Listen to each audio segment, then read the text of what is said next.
Today we're going to go over how to create a reference photo for your trap project.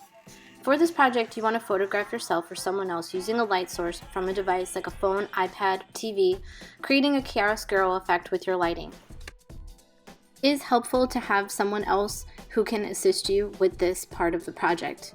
I recommend first selecting a color on your iPad by Google image searching a color and saving it to the camera roll on your device.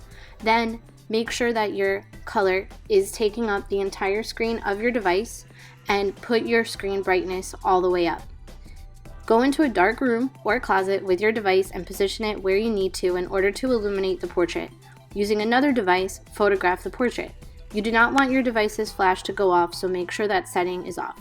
You can try this out with different colors, dynamic angles, and cropping to create a really dramatic portrait.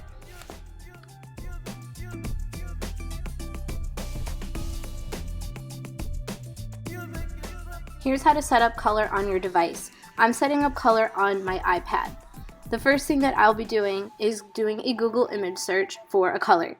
In this example, I am searching for the color blue. So I'm typing blue into my search engine,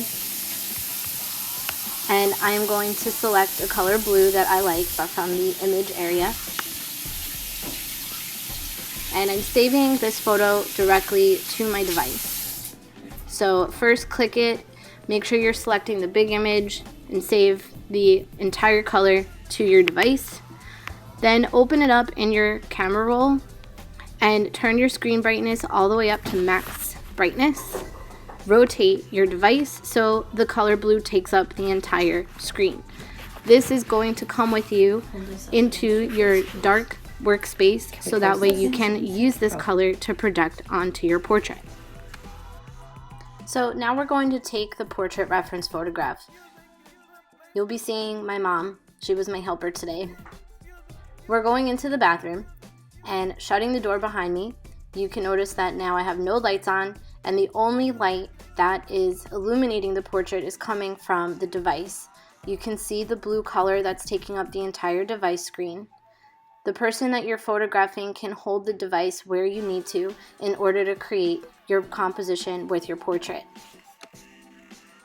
It's up to you to decide how you want to position the device and how you want to photograph the person.